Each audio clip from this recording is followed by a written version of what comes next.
దేవుని వాక్యానికి వెళ్దాము. ఈరోజు ప్రకటన గ్రంథము 15వ అధ్యాయము 1వ వచనం నుండి ప్రారంభిద్దామా అండి. మరియు ఆశ్చర్యకరమైన మరి ఒక గొప్ప సూచన పరలోకమందు చూచితిని. ఆశ్చర్యకరమైన గొప్ప సూచన, మరి ఒక సూచన పరలోకమందు నేను చూశాను. ఆ సూచన అని చెప్పినప్పుడు it's a divine sign, it is a divine vision, divine insight. అదే సమయంలో హెవెన్లీ రెవల్యూషన్, గ్రీక్ నుండి ఈ మాటకు చూస్తూ దాని అర్థాలు చూసినప్పుడు సూపర్ న్యాచురల్ ఇండికేటర్. ఒక మాట ఇక్కడ ఆపి ఈరోజు మనం ఒకసారి ప్రాక్టికల్గా ఒక మాట తీసుకోవాలంటే, ఈరోజు కూడా దేవుడు మనందరికీ ఆయన దర్శనాలు చూపిస్తూ, ఆయన మార్గదర్శనాలు చూపిస్తూ ఏదో ఒక సైన్లో మాట్లాడే దేవుడు, అవునా కాదా? ఈరోజు మనం పరీక్షించుకోవాల్సింది, are we able to see the sign? ఆయన నడిపించే మార్గము చూడగలుగుతున్నామా, గ్రహించగలుగుతున్నామా, ఆయన కార్యాలు ఎరిగి ఉండగలుగుతున్నామా? ఇక్కడ యోహాన్కి దేవుడిచ్చే దర్శనం ఇచ్చేటప్పుడు మనం చూడగలుగుతున్నాం ఏంటి? 7 దూతలు, 7 తెగుళ్ళు. చదువుతామా? అదేమనగా 7 తెగుళ్ళు చేత పట్టుకొని ఉన్న 7 దూతలు, ఇవే కడవరి తెగుళ్ళు, వీటితో దేవుని కోపము సమాప్తమైను. 7 దూతలు, 7 తెగుళ్ళు పట్టుకుని ఉంటాం చూస్తున్నామంట. ఈ 15వ అధ్యాయం చూసినప్పుడు, ఈ 15వ అధ్యాయము ఒక ప్రీలూడ్ అంటాం, లేకపోతే ఇంటర్లూడ్ అంటాం. ఇప్పటికే మనం చూస్తున్న ప్రకటన గ్రంథంలో ఆల్రెడీ ఒక ఇంటర్లూడ్ చూసాము, ఇది 2వ ఇంటర్లూడ్ చూస్తున్నాం. ఆయన ఒక్కసారి దేవుడు ప్రకటన గ్రంథం 12 నుండి అంటే 11వ అధ్యాయంలో చూసినప్పుడు 2 సాక్షులు చూస్తున్నాము, వారు చేసిన కార్యాలను చూస్తున్నాము. దాని తర్వాత 12వ అధ్యాయంకి వచ్చేటప్పుడు ఒక ఫ్లాష్ బ్యాక్కి వెళ్తున్నాడు దేవుడు. అసలు సర్పం ఎక్కడి నుండి వచ్చాడు, ఆ ఘట సర్పం ఎవరు, అక్కడ నుండి అపవాది కోరే నాశనం ఏంటి, పోరాడేది ఎవరిని? అదే సమయంలో ఈరోజు నీవు జయించాలంటే వాడిని ఎలాగ జయిస్తావు? క్లైమాక్స్ ఏంటి? అపవాదిని జయించేవాడు గొర్రెపిల్ల రక్తం ద్వారంగా, వారి నోటి సాక్ష్యము ద్వారంగా జీవిత అంతము వరకు క్రీస్తు కొరకు బ్రతికిన వారు. సో గొర్రెపిల్ల రక్తము, మన నోటి సాక్ష్యం ద్వారా అపవాదిని జయిస్తున్నాం అనేది 12లో చూసాం. 13లో చూసినప్పుడు మనం చూసాం వాడు ఎస్టాబ్లిష్మెంట్ ఎలా ఉంది, కౌంటర్ ఫిట్స్ ఎలా ఉన్నాయి, ఒరిజినల్ తగినట్టుగా రిప్లికేషన్ ఎలా ఉంది, వాడు దేవుని స్థానాన్ని వాడు ఎలా కోరుతున్నాడు, అదే స్థానంలో యేసు స్థానాన్ని ఎలా వాడు పెట్టాలని చూస్తున్నాడు. దేవుని రాజ్యంని కౌంటర్ ఫిట్గా అంటే డూప్లికేట్గా వాడు రాజ్యం ఎలా పెట్టాలని చూస్తున్నాడు. పరిశుద్ధాత్మ సహాయానికి బదులుగా అబద్ధ ప్రవక్త వాడి పక్షాన పనిచేస్తాం ఎలా ఉంటుందో చూస్తున్నాము. ఇదిగో మోసపరచు ఆత్మలో మోసపరచు కార్యాలు ఈ అంచె దినాల్లో భయంకరంగా జరిగిస్తున్నారు. సంగమా మేలుకో అన్నది హెచ్చరించుకుంటూ వచ్చాం. దాని తర్వాత మనం చూసాము 14లో చూస్తే దేవుడు తన రాజ్యము, 13లో వాడు కౌంటర్ ఫిట్స్, 14లో దేవుడు రిప్లై. అపవాది రాజ్యములకి దేవుడి రాజ్యం ఏంటి, దేవుడు చేయు కార్యములు ఏంటి, దాన్ని గ్రహిస్తూ అంతవరకు దేవుడు ఒక హిస్టరీ చూపించాడు. అక్కడ 15th చాప్టర్ చూసినప్పుడు ఆయన కడవరి ఉగ్రత అని చెప్పచ్చు. 7 దూతలు, 7 ఉగ్రతలు, 7 అన్న సంఖ్య గురించి కావాల్సినంత మాట్లాడుకున్నాం. whenever in Revelation it's saying 7, which means సంపూర్ణంగా దేవుడికి మాత్రమే కాదు, అక్కడ బీస్ట్ కూడా 7. యు సీ ద వర్డ్ 7 అంటే 7 అన్నప్పుడు complete authority or complete dominion or complete curse or complete wrath. కంప్లీట్గా అంటే సంపూర్ణంగా చేయాల్సినంతయు అన్నదానికి ఎంఫసైజ్ చేస్తానికి 7 అని రాయబడి ఉంది. సో ఇక్కడ చూసినప్పుడు 7 ఉగ్రతలు అన్నదప్పుడు ఏదో 7 చేస్తున్నాడు అన్నట్టు కాదు, కానీ దేవుడు ఇవ్వవలసిన తీర్పు సంపూర్ణంగా pay back is gone be done. అదే సంపూర్ణ ఉగ్రత 7 మనం ఇక్కడ చూడగలుగుతున్నాం. ఇప్పుడు చదవండి, అక్కడ 2వ వచనం చదవండి. మరియు అగ్నితో కలిసి ఉన్న స్ఫటికపు సముద్రం వంటిది ఒకటి నేను చూచితిని. అగ్నితో కలిసి ఉన్న స్ఫటికము కలిగిన సముద్రము. యు సీ దిస్ ఇస్ జాఫైర్ అంటే బ్లూయిష్ కలర్ క్రిస్టల్ లాగా స్టిల్గా ఉంది. ఇది అర్థం అవ్వాలంటే we have to go back to chapter 4. 4వ అధ్యాయం వెళ్ళినప్పుడు అర్థం చేసుకోగలుగుతాము. 4వ అధ్యాయంలో దేవుని సింహాసనం చూసినప్పుడు దేవుని సింహాసనంకి ముందుగా అక్కడ ఒక సముద్రం ఉంది. ఆ సముద్రము స్టిల్గా ఉండటం చూస్తాం. కానీ ఇక్కడ చూసినప్పుడు ఆ సముద్రంలో అగ్నిని చూస్తున్నాం. ఆ సముద్రంలో అగ్నిని చూడగలుగుతున్నాం. అంటే ఏం చెప్తున్నారు అంటే, ఇంకో మాటలో వీ కెన్ అండర్స్టాండ్, దేవుని సింహాసనం ముందున్న ఆ సముద్రము దేవుని ఎమోషన్ని చూపిస్తుంది. భూమిపైన ఎంత కేయాస్ అన్నా హీ స్టిల్. కానీ ఆయన ఉగ్రత రగులుకునేటప్పుడు ఆ సముద్రంలో అగ్ని, ద రాత్, దూత అక్కడి నుండి చేస్తుందంట. చూసి అక్కడి నుండి అప్పచెప్పబడుతుంది. 4 జీవుల్లో ఒక జీవి is giving the bowls. So you see the detail. దేవుని ఉగ్రత భూమి పైన కురిపించబడుతుంది. దేవుని ఉగ్రత అనేటప్పుడు ద ఫైర్ అని బైబిల్లో చూసినప్పుడు, ఇప్పుడు ఇది చదివేటప్పుడు వీళ్ళు లిటరల్గా ఇదంతా అగ్ని వచ్చేసింది, ఇదంతా ఇదైపోయింది. Remember, God is a spirit. దేవుడు ఆత్మయ్య ఉన్నాడు. మాట్లాడేది ఆత్మ రంగంలో మాట్లాడుతున్నాడు. పరలోకములో మాట్లాడేదంతా ఆత్మీయ కార్యాలు. ఈ physical world is different from the spiritual world, అవునా కాదా? సో ఇప్పుడు మనం అర్థం చేసుకోవాల్సింది, అక్కడ స్పిరిట్ వరల్డ్లో ఫైర్, మామూలుగా ఫైర్ అంటే ఏంటి? జడ్జ్మెంట్. ఫైర్ అంటే ఏంటి? ప్యూరిఫికేషన్. ఫైర్ అంటే ఏంటి? డివైన్ ప్రెజెన్స్, దేవుని సన్నిధి. సో ఫైర్ అన్నదప్పుడు ఇక్కడ ఉన్న అకేషన్కి తగినట్టుగా చూస్తే దేవుని ఉగ్రత, దేవుని తీర్పు, దేవుని కోపం, ఇది రగులుకుంటుంది. ఇక్కడ ఇంకా ఆ మాట చదువుతూ, can we read that words please? ఆ క్రూర మృగముకును దాని ప్రతిమకును దాని పేరు గల సంఖ్యకును లోబడక వాటిని జయించువారు దేవుని వీణలు గలవారై ఆ స్ఫటికపు సముద్రమునొద్ద నిలిచి ఉండట్టు చూచితిని. ఇక్కడ మనం చూస్తున్నాము ఆ క్రూర మృగము. ఎవరు క్రూర మృగము? ఇప్పటికే మనం ధ్యానించాము, 14లో ధ్యానించాము. ఎవరు ఆ క్రూర మృగము? The beast is the system. You remember the world system. The world system is always the beast. ఉదాహరణకి, క్రీస్తు విరోధి నిలబడతాము, క్రీస్తు విరోధి పరిపాలిస్తాము, క్రీస్తు విరోధి నడిపిస్తాము. ద బీస్ట్ సిస్టమ్కి సాదృశ్యంగా ఉంది. అదే మనం గత వారంలో కూడా చూసాం, Nimrod, how he is the antichrist సిస్టమ్కి సాదృశ్యంగా ఉన్నాడు. అదే సమయంలో పాత నిబంధనలో, ఎందుకనో ఇక్కడ చూసేటప్పుడు పాత నిబంధనకి మంచి కంపారిజన్ తీసుకొచ్చాడు. అందుకనే పాత నిబంధన చాలా ముఖ్యం. ఎందుకంటే ప్రకటన గ్రంథంలో కూడా పాత నిబంధన మరల కోట్ చేయబడుతుంది. పాత నిబంధనకి సాదృశ్యంగా చూసినప్పుడు ఎక్కడ ఈ బీస్ట్ సిస్టమ్, క్రూర మృగము సిస్టమ్ చూస్తే ఫరో ఎలాగ ఇశ్రాయేలు ప్రజల్ని, దేవుని ప్రజల్ని బానిసలుగా పెట్టి, అనగపెట్టి, తొక్కిపెట్టి, శ్రమలు పెట్టి, హింసించి, ఎలాగైతే దేవుడు మోషేని పంపించే రక్షకుడిగా మోషే వారికి మార్గాన్ని చూపించాడో, విడుదలనిచ్చాడో, వాగ్దాన భూమిలోకి నడిపిస్తానికి సిద్ధపరిచాడో. You see that is how it is.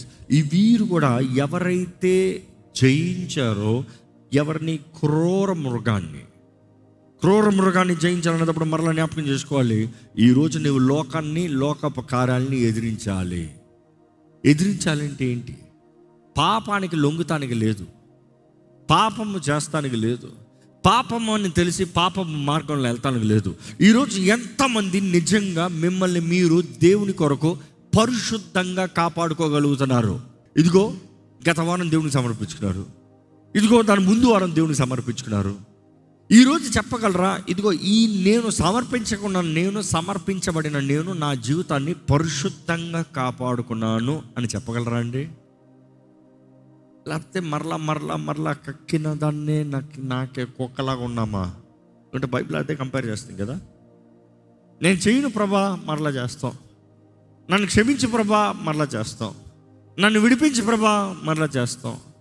ఈరోజు దేవుడు నీ జీవితంలో కార్యం చేయక కాదు, నీ మనస్సులో మార్పు రావాలి, నీలో ఒక నిశ్చయం కలగాలి, నీవు పోరాడాలి. ఇదిగో ఇక్కడ ఉన్నవారు ఎంతమందికి నిశ్చయత ఉంది, ఎంతమందికి ధైర్యం ఉంది? నేను జయించిన వాడిగా. ఎందుకు అక్కడ చూస్తే జయించిన వారు అని చూసినప్పుడు నికావో అనే గ్రీక్ మాట చూస్తాం. ఆ నికో అన్న మాట, it is not just a victor, they are overcomers. పోరాడి జయించిన వారు. ఈ నికో అన్న మాట ఎక్కడ వాడతారంటే, ఆ రోజుల్లో ఒలింపిక్స్ జరిగేది. ఆ ఒలింపిక్స్లో జయించిన విక్టర్కి నికావో అని పిలుస్తారు. That is the word derived. ఈరోజు అందరికి తెలుస్తుంది బ్రాండ్ నైకీ. నైకీ అన్నమాట నికావో, ఓవర్కమ్. సో ఇక్కడ చూసినప్పుడు జయించిన వారు అక్కడ నిలబడి దేవుని మహింపరుస్తాం చూస్తున్నాం. జయించినట్లుగా అక్కడ కనబడతాం చూస్తున్నాము. సెకండ్ వర్స్ చదువుతారు బ్రదర్ ప్లీజ్. ఆ క్రూర మృగముకును దాని ప్రతిమకును దాని పేరు గల సంఖ్యకును లోబడక వాటిని జయించిన వారు దేవుని వీణలు గలవారై, వాటిని జయించిన వారు నికావో, వాటిని జయించిన వారు దేవుని వీణలు కలవారై ఆ స్ఫటికపు సముద్రము యొద్ద నిలిచి ఉండటం చూశారంట. ఇక్కడ చూసినప్పుడు వీరు జయించిన వారికి దేవుని వీణలంట. వీరి సొంత వీణలు కాదు. ఎవరిచ్చారంట? దేవుడిచ్చాడంట. అంటే దేవుడిని ఆరాధించినట్లుగా దేవుడు అంగీకరిస్తాడంట. నీ హృదయం సరిగా ఉంటే, నీ జీవితం సరిగా ఉంటే, నీవు పోరాడిన వాడివైతే ఆయన సింహాసనం ముందు నేను నిలబెట్టిస్తాడంట. ఇక్కడ ఎవరికన్నా దేవుని సింహాసనం ముందు నేను దేవుని దగ్గరలో ఉండాలని ఆశ ఉందా అండి?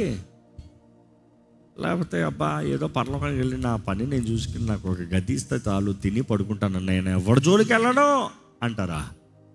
నాకు ఇంకేమొద్దు అంటారా? దేవుడు మనందరినీ ఆయన సన్నిధిలో, ఆయన క్షేమంలో, ఆయన కాపుదలలో ఉంచాలని ఆశపడుతున్నాడు. ఆమేన్. చూసి ఇక్కడ చూసినప్పుడు మనం గమనించవచ్చు, బైబిల్ మొత్తంలో కూడా కీర్తిస్తూ వాయిద్యములతో దేవుని ఆరాధిస్తూ చూస్తాం. ఇక్కడ చూసినప్పుడు వీరు ఎందుకు ఆరాధిస్తున్నారు? వీరు జయించారు కాబట్టి. ఆగండి, ఈ జయించన్న మాట దగ్గర నేను ఆగుతున్నాను. Because the Holy Spirit is emphasising that. వీరు జయించారు అన్నప్పుడు ఎలాగ జయించారు? వారి నోటి సాక్ష్యం, ఆఫ్ కోర్స్ గొర్రెపిల్ల రక్తము, వారి నోటి సాక్ష్యము మరణము వరకు. మార్టైర్స్, ద వర్డ్ గ్రీక్ కూడా అక్కడ చూస్తే మార్టైర్. సో హియర్స్ ద థింగ్, భూమి పైన వారు ఆ మృగపు మచ్చని తీసుకోలే, ముద్రని తీసుకోలే. ఆ ముద్రని తీసుకోలేదు కాబట్టి వారు చంపబడ్డారు. భూమి పైన చేతకానోడ్లా కనబడ్డాడు. కానీ దేవుని దృష్టిలో జయించిన వారిగా కనబడ్డారు. ఈరోజు మిమ్మల్ని అడుగుతున్నా, ఏ పోరాటంలోనో, ఏ స్థితిగతుల్లోనో ఏం జరుగుతుంది మీ జీవితంలో? You are saying I can't do this. Why you can't? What's wrong? మనుషులు నన్ను ఇలాగ అనుకుంటున్నారు, వీరు నేను చేతకానోళ్ళు అనుకుంటున్నారు, ఇది ఇంకా జరగదు అనుకుంటున్నారు, ఇంక ఇది అవ్వదు అనుకుంటున్నారు, ఇంకా పలానా. No no no, don't worry what people think. నువ్వు ఎంత మంచి చేసినా చెడు తలుస్తూనే ఉంటారు, చెడు అనుకుంటూనే ఉంటారు, చెడు మాట్లాడుతూనే ఉంటారు. దాని గురించి వరీ అవ్వద్దు. What you need to worry about, what does my God think? నా దేవుడు నా గురించి ఏమనుకుంటున్నాడు? నా దేవుడు ఏం తలస్తున్నాడు? నా దేవుడు ఏం ఉద్దేశిస్తున్నాడు? నా దేవుని ఆశ ఏంటి? దాని తగినట్టుగా బ్రతుకు. ఇక్కడ చూసినప్పుడు అండి, వీరు క్రీస్తు కొరకు హతసాక్షులైన వారు, వీరు క్రీస్తు కొరకు సమస్తము తెగించిన వారు. ఈ లోకంలో చూస్తే ఒక వ్యక్తి ఈ లోకపు స్థితుల్ని జయించుకుని మనుషుల ముందు ఘనంగా నిలబడితే విక్టర్ అనుకుంటాం. కానీ దేవుని రాజ్యపు దృష్టిలో చూస్తే దేవుని కొరకు సమర్పించుకున్న వాడు, దేవుని కొరకు తెగించిన వాడు, ఇంకా మాటలో వన్ వర్డ్లో చెప్పాలంటే దేవుని కొరకు నమ్మకంగా బ్రతికిన వాడే జయించిన వాడు. ఈరోజు మిమ్మల్ని ఒకటే అడుగుతున్నా, మీ విశ్వాస పరీక్షలో మీరు నిలబడుతున్నారా? Are you faithful? జవాబిచ్చుకోండి. Are you faithful to God? ఈరోజు ఇక్కడ మనం అందరం జ్ఞాపకం చేసుకోవాలి. Am I faithful? నా భయం ఎప్పుడు అదే, యామ్ ఐ ఫెయిత్ఫుల్? ఎవరు చూస్తున్నారు, ఎవరు అడుగుతున్నారు? Yam I faithful to God? ఎందుకంటే ఆ భయము లేకపోతే, యెహోవా ఎడల భయము జ్ఞానానికి మూలము, దేవుని ఎడల భయము లేకపోతే నాశనము. పోయిన వారం చూసాం, దూత చెప్తుంది, ఏమని చెప్తుంది? దేవుని ఎడల భయం కలిగి బ్రతకండి. ఆ మాటకి ఏంటి? దేవుని ఎడల గౌరవం, ఫీబియో అన్న మాట చూస్తాం. Respectful fear, reverential fear. దేవుని ఎడల గౌరవం కలిగి బ్రతుకు. ఇదిగో ఈ మాట విన్నారు, వెళ్ళారు, పోయిన వారం అంతా గౌరవంతో బ్రతికారా? దేవుని గౌరవించారా? మనుషులు గౌరవించారా? caring about what people think, what world will speak, who will post what about me, or just do what my God wants. ఇక్కడ ఉన్న మిమ్మల్ని అడుగుతున్నాను, do you know what your God wants? Silence. తెలుసా దేవుడికి ఏం కావాలో మీ దగ్గర నుండి? నీ విధేయతే బలార్పణల కన్నా మాట వింటాం శ్రేష్టమయ్యా. నువ్వు ఎంత సాధించావు, ఎంత చేసావు, జస్ట్ ఒబే, సరెండర్. దేవునికి సమర్పించుకునే బ్రతుకు. ఇక్కడ ఈ మాట చూస్తే ఈ ఒక్క వచనాలను ముగించుకోసేమో meeting, but then let me go forward. ఇక్కడ వీరు చూస్తే దేవునికి సమర్పించుకున్న వారంట, దేవునికి సమర్పించుకున్న వారంట, దేవునికి లోబడిన వారంట. నెక్స్ట్ చూస్తున్నాము, వారు పాట పాడుతున్నారంట. కొత్త పాట మాత్రం కాదు, పాత పాట కూడా పాడుతున్నారు వీళ్ళు. ఎవరు పాట పాడుతున్నారు? మోషే పాట పాడుతున్నారంట. ఏంటి మోషే పాట? The song of Moses. What is the song of Moses? You know Moses was a song writer. ఆయన రాసిన కీర్తనలు అనేకమైన ఉన్నాయి. అందులో ఒక కీర్తన నిర్గమకాండము 15లో చూస్తున్నాము. మోషే తనతో పాటు మిగతా వారు పాడిన కీర్తన. ఈరోజు కూడా యూదులు చక్కగా పాడతారు, ట్యూన్ వేస్తే భలే ఉంటుంది అది యూదుల కీర్తన. బట్ దెన్ వారు పాట పాడుతున్నారంట. ఏంటి పాట? ఎక్కడ 3వ వచనం నుండి చదవండి, ప్రకటన గ్రంథం 15:3. వారు ప్రభువా దేవా సర్వాధికారి, వారు ప్రభువా దేవా సర్వాధికారి, నీ క్రియలు ఘనమైనవి, నీ క్రియలు ఘనమైనవి, ఆశ్చర్యమైనవి, యుగయుగములకు రాజా, యుగయుగములకు రాజా, నీ మార్గములు న్యాయములను, నీ మార్గములను న్యాయములను సత్యములై ఉన్నవి. ప్రభువా నీవు మాత్రము పవిత్రుడవు, నీకు భయపడని వాడెవడు, నీ నామమును మహింపరచని వాడెవడు, నీ న్యాయవిధులు ప్రత్యక్షపరచబడినవి గనుక జనులందరూ వచ్చి నీ సన్నిధిని నమస్కారం చేసేదరని చెప్పుచూ దేవుని దాసుడగు మోషే కీర్తనయు గొర్రెపిల్ల కీర్తనయు పాడుచున్నారు. దేవుని దాసుడైన మోషే కీర్తనయు గొర్రెపిల్ల కీర్తనయు పాడుచున్నారు. ఏంటంట ఆ కీర్తన? Great and marvellous, great and marvelous are your works, Lord God Almighty. ఎంతమంది చెప్పగలుగుతారు దేవుని కార్యములు ఘనమైనవి? రుచి చూసిన వారు ఉన్నారు ఇక్కడ? నా జీవితంలో దేవుడి కార్యము ఘనమైనది నేను అనుభవించి చూసని చెప్పగలిగిన వారు ఉన్నారా? ఆయన నమ్మదగిన దేవుడుగా ఉన్నాడు కాబట్టి ఈరోజు మన జీవితంలో ఏమైనా సహాయము, కార్యము, మేలు జరుగుతుందండి. ఆమేన్. ఇక్కడ చూసినప్పుడు మోషే ఆయన పాట రాసినప్పుడు నిర్గమకాండము 15వ అధ్యాయం చూస్తే ఆయన రాసిన పాట దేని గురించి మాట్లాడుతున్నాడు? ఎర్ర సముద్రమును దాటిన తర్వాత దేవుడు ఎలాగ వారిని కాపాడి జయమిచ్చాడో, ఆయన ఏమై ఉన్నాడో దాని గురించి రాస్తున్నాడు. ఇక్కడ చూసినప్పుడు మన జీవితంలో కూడా ఏదో ఎర్ర సముద్రపు లాంటి పరిస్థితులు దాటిన వారు ఉన్నాము.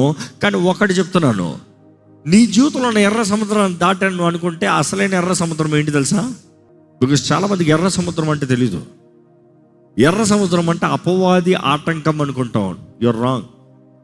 అపవాది తరుముకుంటూ వచ్చి దేవుడు సెటిల్మెంట్ చేసే స్థలం, వెంబడిస్తున్న సాతాన్ని సెటిల్మెంట్ చేసే స్థలం, నిన్ను నాశనం చేస్తున్న అపవాదిని వన్స్ ఫర్ ఆల్ నిర్మూలన చేసే స్థలం. ఎర్ర సముద్రము జడ్జ్మెంట్ స్థలం. Red sea is always representing judgement. అంటే ఎవడు గురుగులు, ఎవరు గోధుమలు, ఎవడు గొర్రె, ఎవడు మేక. అందరు ఎర్ర సముద్రంలోకి రావచ్చేమో కానీ అందరు ఎర్ర సముద్రం నుండి బయటికి రాలేరు. అందరు ఎర్ర సముద్రం లోపలికి రావచ్చు కానీ అందరు ఎర్ర సముద్రంలోకి బయటికి వెళ్ళలేరు. ఈ ఎర్ర సముద్రం గురించి సిగ్నిఫై చేసినప్పుడు we also have to remember, దేవుడు తన ప్రజల్ని ఆయన కొనిపోతాడు, ఆయన తీసుకుంటాడు, ఆయన కాపాడతాడు. అదే సమయంలో అపవాదిని, వాడు అనుచరుల్ని దేవుడు తీర్పు తీర్చి శిక్షించి అంతం చేస్తాడు. It is of settlement. ఈరోజు మిమ్మల్ని అడుగుతున్నా, దేవుని తీర్పులో మీరు ఉంటారా? లేకపోతే దేవుని రెక్కల నీడలో మీరు ఉంటారా? క్రీస్తు యేసునందు ఉన్నవానికి ఏ శిక్షా విధియో లేదు. ఇదిగో దయచేసి తలలోంచి ఈ కొద్దిసేపు దయచేసి మనల్ని మనం పరీక్షించుకుంటూ దేవుని సన్నిధిలో దేవునికి అంగీకారంగా, దేవునికి లోబడేవారుగా, దేవుని శక్తిని కలిగి జీవించే వరకు ఉన్నామా చూద్దాం, పరీక్షించుకుందాం. ఈరోజు ఒకే మాటకి మీరు జవాబిచ్చుకోండి. దేవుని మహిమ నీలో నీతో ఉందా? ఆ బోరధ్వని శబ్దానికి నువ్వు ఎత్తబడతావా? ఆ ఉగ్రత నుండి నువ్వు తప్పించబడతావా? ఎదుగో ఈరోజు మిమ్మల్ని మీరు పరీక్షించుకోలే. రాజీ పడుతున్నావా? నువ్వు I you compromising in your life?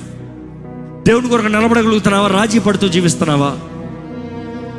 ఇదిగో ఇదితో కేవలం ఆలయానికి వచ్చి పోదాం అనుకుంటున్నావా? లేకపోతే నిజంగా దేవుని ఆరాధించే జీవితం కలిగి ఉన్నావా? దేవునికి సమర్పించుకునే జీవితం కలిగి ఉన్నావా? దేవుడు నాకు తెలియజేస్తున్నావు, మానవుడా, దేవునికి భయపడవా? ఈరోజు దేవుని భయం నీలో ఉందా? ఈరోజు క్రీస్తు రాకడ సమీపంగా ఉందండి. ఆయన రాకడ సమీపంగా ఉంది. తీర్పు సిద్ధంగా ఉంది. Ready ready ready. అయ్యో, ఈరోజు దేవుడు ఇంకా కృపాకాలాన్ని ఇచ్చాడు, కానీ ఎక్కువ సమయం లేదు. జ్ఞాపకం చేసుకో. ఈరోజు క్రీస్తునందు నీవు నిలిచి, క్రీస్తునందు నువ్వు ఫలిస్తే నువ్వు క్రీస్తుతో పాటు ఉంటావు. నిత్యత్వం ఆయనతో పాటు ఉంటావు. జ్ఞాపకం చేసుకుందాం. క్రీస్తు కొరకు సమర్పించిన వారు ధైర్యంగా ఘనంగా బ్రతుకుతారు. ఈ క్రూర మృగం నాశనం అవుతాం చూస్తాము, బబులోను పడిపోతాం చూస్తున్నాము, దేవుని ఉగ్రత కుడిపించబడతాం చూస్తాము, ప్రతి దేశం ఆయన ముందు నమస్కరిస్తాం చూస్తున్నాము, గుర్రపిల్ల పరిపాలిస్తాం చూస్తాము. పరలోకంలో ఇంకను ఈరోజు కూడా ఆరాధన చూస్తున్నాం. ఇదిగో ఆయన గనుడు, ఆయన చేయు కార్యాలు ఘనమైనవి, ఆయన మార్గములు ఘనమైనవి, ఆయన కార్యములు ఘనమైనవి. ఆయన రాజు. చెప్పగలవా? నాకు రాజు ఆయన. ఆ రాజుకు నేను సమర్పించుకున్నా. ఆ రాజుకి తగినట్టుగా నేను బ్రతుకుతా. ఆ రాజుకి సమర్పించుకునే జీవితాన్ని నేను కలిగి ఉంటా. I serve the king. Can you tell that? నీ జీవితంలో దేవుని రాజ్యం తగినట్టుగా బ్రతుకుతున్నావా? దేవుడు రాజుగా జీవిస్తున్నావా? దేవుని రాజ్యంలో ఉంటావా? ఈరోజు నిశ్చయత కలిగి ఉన్నావా? ఇదిగో యేసు ప్రభువే అధికంగా తన బోధలో నరకం గురించి, తీర్పుని గురించి మాట్లాడుతూ వచ్చాడండి. ఎందుకంటే నువ్వు దాని నుండి తప్పించబడాలని ఈ ప్రకటన గ్రంథంలో మరలా తెలియజేస్తూనే వస్తున్నాడు. దేవుని ఉగ్రత నుండి నీవు తప్పించబడాలని, దేవుని కోపము నుండి నీవు తప్పించబడాలని, దేవుని శిక్ష నుండి నీవు తప్పించబడాలని దేవుడు ఆశపడుతున్నాడు. ఇదిగో పరీక్షించుకోదాం. We are the time of grace, opportunity to change, power to say no to sin. పాపానికి నో చెప్పే శక్తి అనుగ్రహించబడుతుందట మనకి.